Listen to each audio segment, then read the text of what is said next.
Hi friends, welcome to Aromatic Pages. இன்னைக்கு நாம பார்க்க போற ரெசிபி தக்காளி தொக்கு. இது இட்லி, தோசை, சப்பாத்தி எல்லாத்துக்கும் சூப்பரா இருக்குங்க.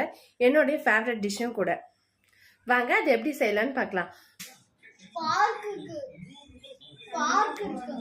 பாருங்க இப்போ 1 கிலோ தக்காளியை நல்லா வாஷ் பண்ணிட்டு இது மாதிரி குட்டி குட்டியா கட் பண்ணி வச்சிருக்கேன்.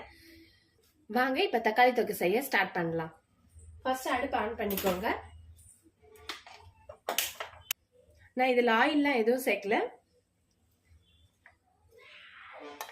எம்டி கடாயில் தக்காளியை மட்டும் சேர்த்துருக்கேன். இப்போ அடுப்பு ஃபுல் ஃப்ளேமில் வச்சு ஒரு 5 நிமிஷம் இதை நல்லா மூடி போட்டு நல்லா வேக விடுங்க. தக்காளி வெந்துக்கிட்டு இருக்கட்டும். இப்போ ஒரு நெல்லிக்காய் சைஸ் அளவுக்கு புளி எடுத்து அதை கொஞ்சமாக தண்ணியில் ஊற வச்சுக்கோங்க.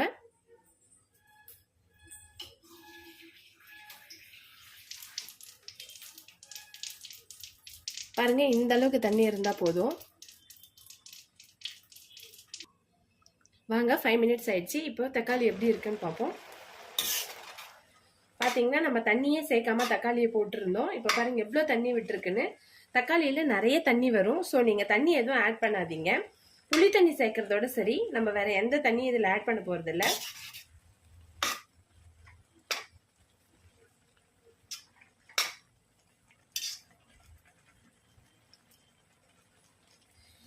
இப்போ தக்காளி 5 மினிட்ஸ் குக் ஆனதுக்கு அப்புறம் இதுல என்னென்ன மசாலா சேர்க்கலான்னு பார்க்கலாம் வாங்க.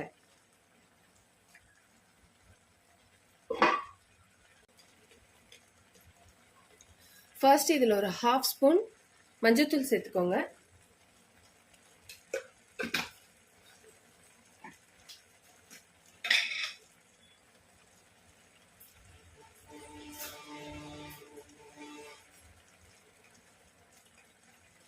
அடுத்து இதுல 1 ஸ்பூன் தனி மிளகாய் தூள் சேர்த்துக்கோங்க.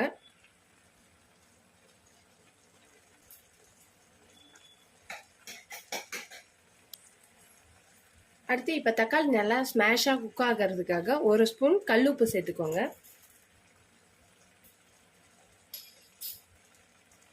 இந்த 3 பொருளையும் சேர்த்து இப்ப நல்லா மிக்ஸ் பண்ணி விட்டுக்கோங்க.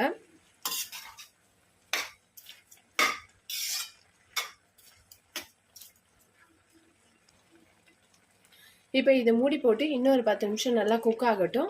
குக் ஆகிறதுக்குள்ள நம்ம புளி தண்ணியை நல்லா கரைச்சி ஃபில்டர் பண்ணி எடுத்து வச்சுக்குவோம்.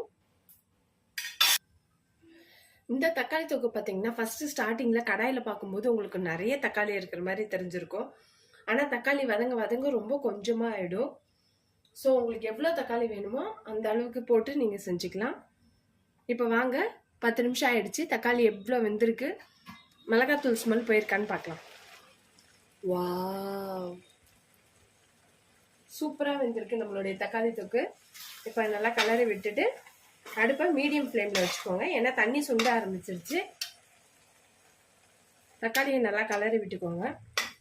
10 நிமிஷம் கொதிச்சதும் மிளகாத்தூளுடைய ஸ்மெல்லாம் போயிடுச்சு. வாங்க இப்போ புளி தண்ணி சேர்த்துக்கலாம்.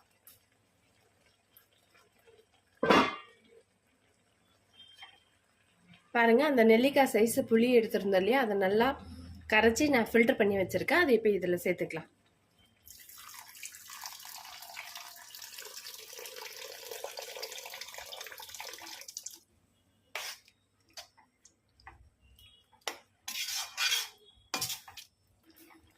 இப்போ புளி தண்ணியை சேர்த்து நல்லா கலரி விட்டுக்கோங்க.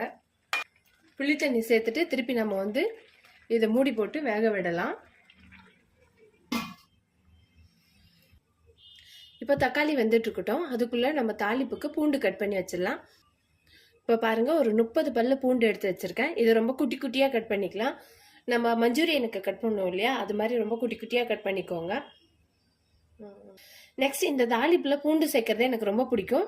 மறக்காம இந்த தக்காளி தொக்கை நீங்க நல்லெண்ணெயில தாளிச்சிங்கன்னா ரொம்பவே நல்லா இருக்கும், ரொம்ப நாள் இருக்கும். பிளஸ் ஹெல்தியும் கூட. நீங்க நல்லெண்ணெயில இந்த பூண்டை வதக்கி நீங்க அதுல இந்த தாளிப்பு அதுல சேர்க்கும் போது ரொம்ப மணமா இருக்கும். பாத்தீங்களா, புளி தண்ணி நல்லா சுண்டி வந்திருக்கு. இன்னும் கொஞ்சம் தான் இருக்கு. இது நல்லா சுண்டட்டும். இது மாதிரி அப்பப்ப கலரி விடுங்க, அப்பதான் அடி பிடிக்காம இருக்கும். பாருங்க பூண்டை நம்ம இந்த மாதிரி குட்டி குட்டியா கட் பண்ணி வச்சிருக்கோம். பாத்தீங்களா, இன்னும் கொஞ்சம் நல்லா தண்ணி சுண்டி வந்ததுக்கு அப்புறம் நம்ம இதுல எண்ணெய் சேர்த்துக்கலாம்.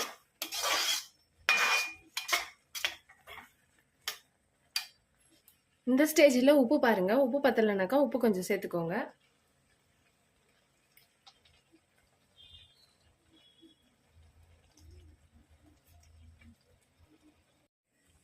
இப்போ பாருங்க, தக்காளி தொக்கு நல்லா தண்ணி சுண்டி கெட்டியாயிடுச்சு.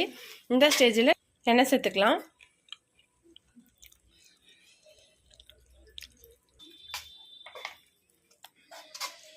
ml எண்ணெய் சேர்த்து நல்லா கலரி விட்டுருங்க. லாஸ்ட்டாக நம்ம தாளிப்பு சேர்த்துக்கலாம். இப்போ இது நல்லா வேகட்டும் கொஞ்ச நேரம். வாங்க தாளிப்பு ரெடி பண்ணலாம்.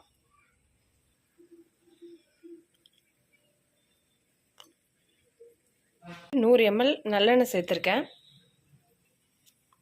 எண்ணெய் நல்லா காஞ்சதும் இதில் கடுகு சேர்த்துக்கலாம். பாருங்க, எண்ணெய் நல்லா காஞ்சிருச்சு. இப்போ 1 ஸ்பூன் கடுகு சேர்த்துக்கலாம்.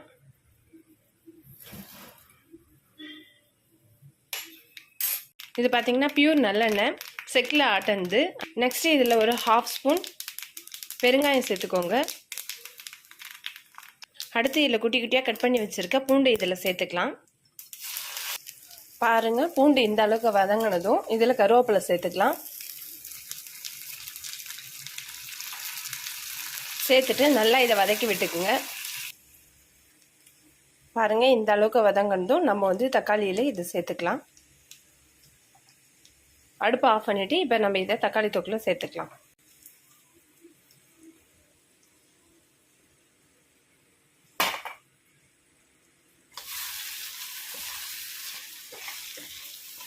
தாளிப்பை தக்காளி தொக்கில் சேர்த்து நல்லா கலரி விட்டுக்கோங்க. பார்த்திங்கன்னா தாளிப்பு சேர்த்து 5 நிமிஷம் கழித்து நல்லா வந்து தக்காளி தொக்கோட எண்ணெய் தனியாக பிரிஞ்சு வருது பாருங்கள். இதை நல்லா கலரி விட்டுக்கோங்க. இன்னும் ஒரு 5 மினிட்ஸ் ஆகட்டும்னு நீங்கள் இதை ஆஃப் பண்ணிக்கலாம். இந்த தக்காளி தொக்கை நீங்கள் 1 வாரம் கூட வெளியிலேயே வச்சு யூஸ் பண்ணலாம், கெட்டு போகாது. ரொம்ப நாள் நல்லாயிருக்கும், டேஸ்ட்டாகவும் இருக்கும். பாருங்கள், நம்மளுடைய சூப்பரான டேஸ்டியான தக்காளி தொக்கு ரெடி. அவ்வளோதான் ஃப்ரெண்ட்ஸ், கம கமன்னு நல்லெண்ணெய் வாசனையோட டேஸ்டான தக்காளி தொக்கு ரெடி. நீங்களும் மறக்காமல் இதை ட்ரை பண்ணுங்கள்.